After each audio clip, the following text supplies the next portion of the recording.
Olá a todos e todas, nós estamos iniciando mais um devocional para a vida e hoje o nosso tema é quem precisa farmar aura.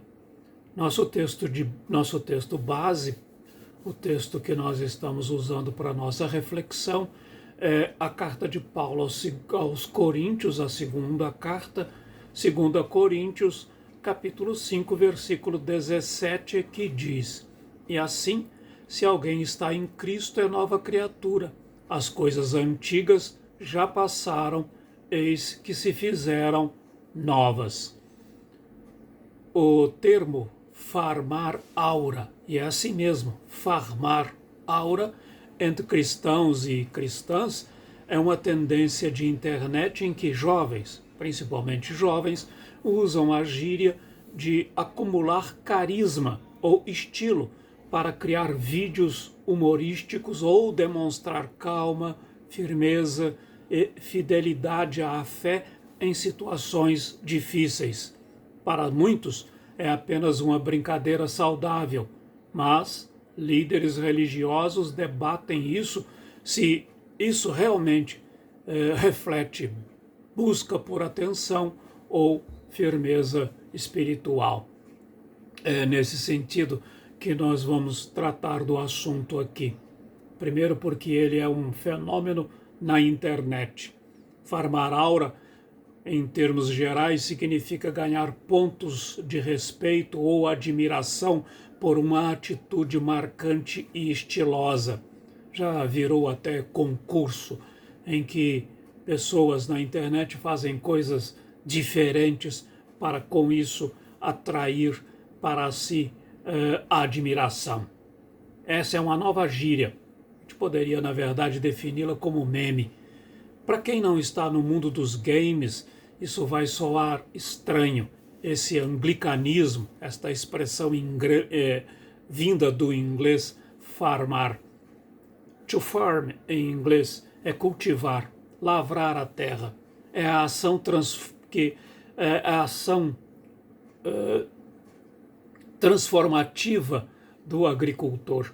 Nos jogos em primeira pessoa, o que inclui também tipos de metaversos como Roblox, Fortnite, por exemplo, os jogadores precisam de matérias-primas para construir seus ambientes ou seus jogos próprios. Há, portanto, produção de bens de consumo e serviços virtuais e trocas comerciais com moedas próprias dos jogos.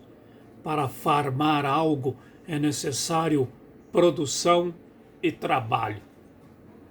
Aura representa a energia, a moral, o charme, o estilo próprio de alguém.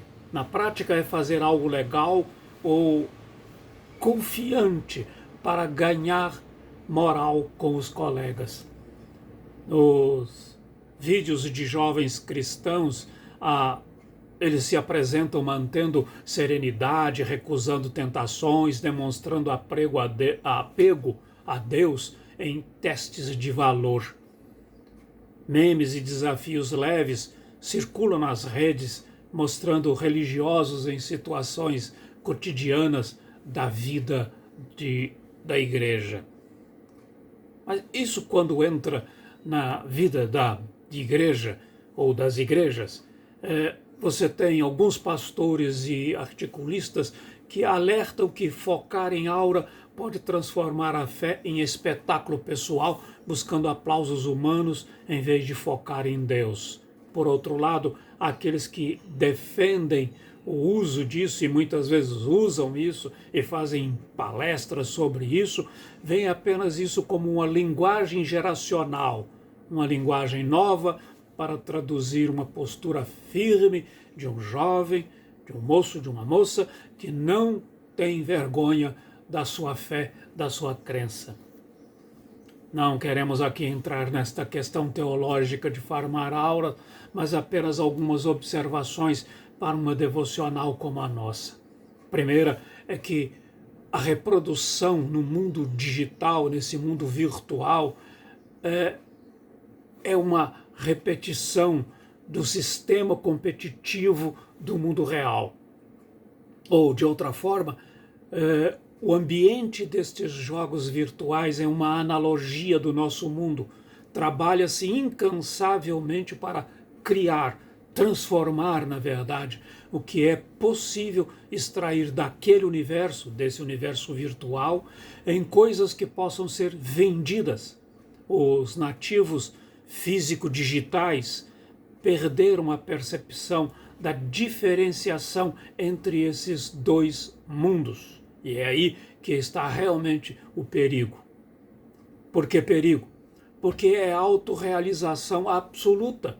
No mundo virtual, o jogador se compromete compreende a si mesmo como um indivíduo atomizado, livre, dono de si mesmo. Há um desejo interno de autorrealização das suas plenas capacidades internas. Ele deseja se autorreproduzir ainda mais nos metaversos, onde é possível a construção de uma identidade autocriada.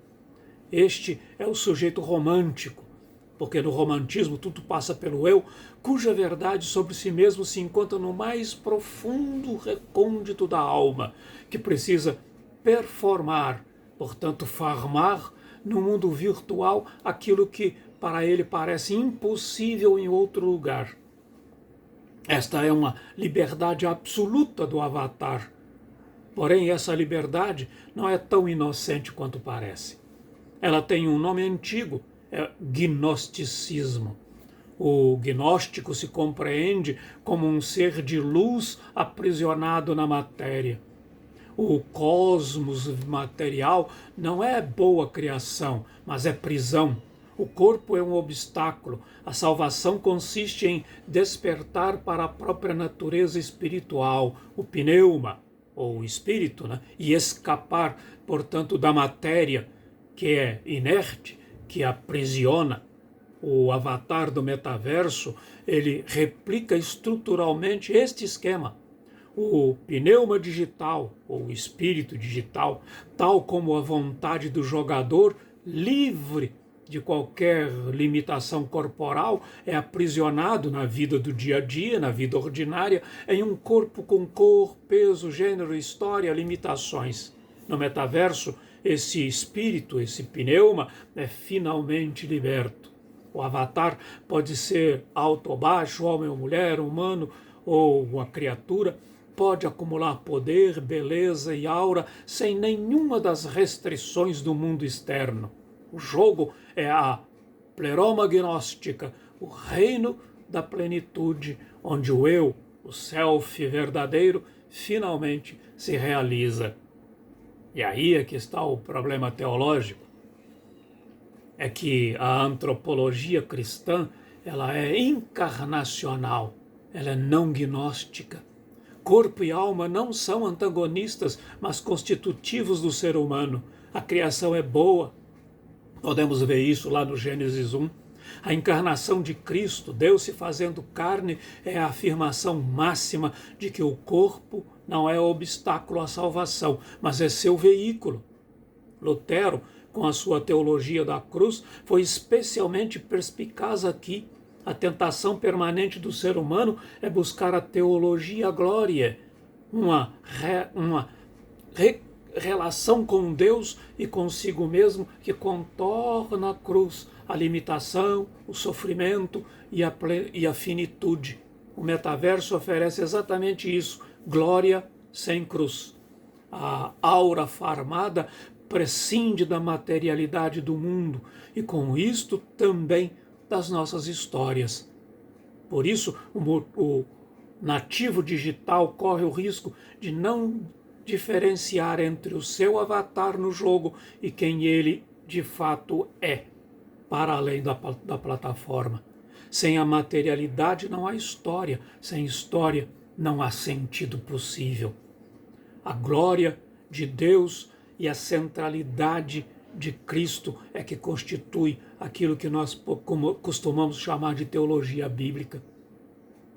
Porque esta teologia afirma que toda honra e toda glória pertence exclusivamente a Deus.